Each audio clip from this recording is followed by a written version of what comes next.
Supervised learning setup for time series in Python. Welcome to your beginner lesson. Today, you will learn how to prepare time series data for supervised learning tasks using Python. You will explore a real dataset, create features and labels, and finish with your own mini time series prediction project. No experience needed, let us dive in together. Running the cell now. Think of time series as lists that change over time, like daily weather or sales numbers. Here, we load the tools needed for data and plots. This step brings in code to read tables and draw graphs. Pandas helps organize the data. Matplotlib creates line charts and more. These tools help you work with data and charts. Running the cell now. You will see Pandas and Matplotlib in many data science projects. What is a time series? A time series is a sequence of data points ordered over time. Think of the daily temperature, monthly sales, or number of sunspots each year. Time order is very important in these problems. Running the cell now. Can you think of something in your life that changes over days, weeks, or months? We will use sales data for shampoo to practice. First, we download the data from the web. We load the data into a table. This shows how many rows and columns there are. This prints out the first few rows to let us peek at the data. Running the cell now. Notice that each row is a new month with a sales value. Now, let us make a line chart to see sales over time. Here we set the size to make it clear. We draw the sales numbers in a line. This labels the x-axis for time steps. Now, we label the y-axis to show sales. Here we add a title to explain the chart. Let us show the plot so you can see the pattern. Running the cell now. Looking for patterns in the line helps you spot trends or sudden events. What is supervised learning? Supervised learning is where you give the computer past examples with answers. For time series, it means teaching Python to predict future values from earlier ones. You must tell Python what columns are input and which column is output. Running the cell now. You are the teacher by choosing the right pairs of input and output. Next, let us see if we have missing values. Missing numbers in your data can lead to problems. Running the cell now. If you have missing data, you might fill it in with an average or remove those rows. To make things easier, let us set proper column names. Now both columns are named simply. Let us check to make sure the names are correct. Running the cell now. Names should be short and clear to avoid mistakes. Let us make sure the sales values are numbers, not text. Converting to numbers helps Python do math later. This prints out the types for each column.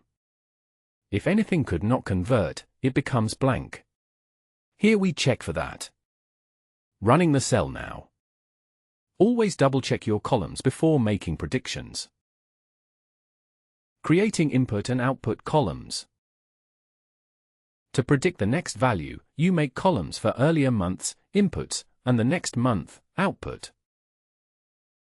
This process is called making lags. Example, to predict sales in May, use sales from April. Running the cell now. This way, Python can learn patterns that connect one month to the next. Here, we create a new column for the past month's sales. Now, Python can see both the current and previous values. The very first row will be empty, so we remove it. Let us look at a preview to check. Running the cell now. It is normal to lose a row for each lag you add. Now it is time to split the data. We will use most rows to teach Python and save some for testing. Your X is the input, the previous month's sales. Your Y is the output, the current month's sales. Train underscore test underscore split splits it up randomly, but the random underscore state makes results repeatable. This lets us see how much data goes into teaching. This prints the number of rows kept for checking predictions. Running the cell now. It is smart to keep some data hidden for testing your model. Fitting a simple model. You can use a linear regression model to discover the relationship between previous months and this month's sales. This first model is simple, like drawing a line through the points. Running the cell now. There are many models, but linear regression is a good place to start. Next, we will fit the model. We select a simple regression model for prediction tasks. This creates a new model object to use. Here we show Python examples so it can learn from the patterns. Once training is finished, you will see this message. Running the cell now. Training a model is like helping Python spot connections in your dataset. Let us try making some predictions. Here we use our model to guess future sales based on past sales. Let us see the first 5 predictions.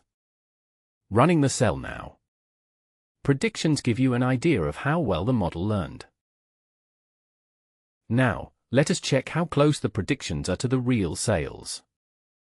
We use a mean squared error, which rewards smaller mistakes. This calculates a single number to show how far off predictions were. Let us print it to see the error.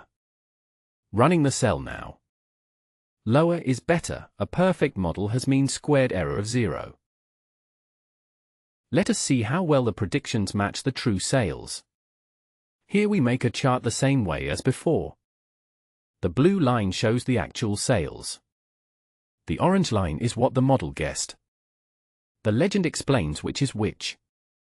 A simple title makes it clear what you are looking at. Let us show the chart to compare. Running the cell now. You can spot where your model is close and where it misses the real values. Real-world time series tips. 1. Use more lags. The past 2 or 3 months can help predict better. 2. Time order matters. Do not shuffle time series when training models. 3. Real data often has missing rows. Always check before starting. Running the cell now. Small changes in how you prepare your data can make big differences in predictions. Let us repeat the process, but now with the sales from 2 months ago too. We add a column for 2 months back. Drop any rows that are missing values for both lags. Now we prepare our input with both previous months. We keep the output column the same. Split the inputs and outputs into training and test parts. We create a new regression model. Train it with a bigger set of features. Predict new sales using both past months now. Get the error to see how the model improved. Print how much the error changed compared to one lag. Running the cell now. Adding more history often helps the model make smarter guesses, but can also add noise. Let us get interactive. Now you can enter your own numbers for past months. Please enter the sales from 2 months ago as a number. We put your answers into the correct format. Use the trained model to predict what might happen next. Print out what the model thinks the next month's sales could be. Running the cell now. Try different numbers to see how your inputs change the prediction. If you are learning on YouTube, like and subscribe to see more lessons. Let us see what happens if the input is not a number. Start a try block, which lets Python handle mistakes. Ask for an input, but imagine you type a word instead of a number. If Python sees a problem, it jumps to this except block. This tells you to only use real numbers. Running the cell now. Always plan for mistakes. Good code helps you fix things quickly. Recap. You learned what time series are and why order matters. How to load real data and check it. How to make features using lags. How to train and test a simple model. How to predict with your own numbers. How to handle errors in user input. Running the cell now. You can now set up your own dataset for simple time series forecasting. What next? Try using a different lag or a bigger dataset. See if you can beat the original error. If you liked this lesson, please share it and subscribe for more tutorials on Python and data science. Running the cell now. Keep practicing, you will amaze yourself as you build more with Python.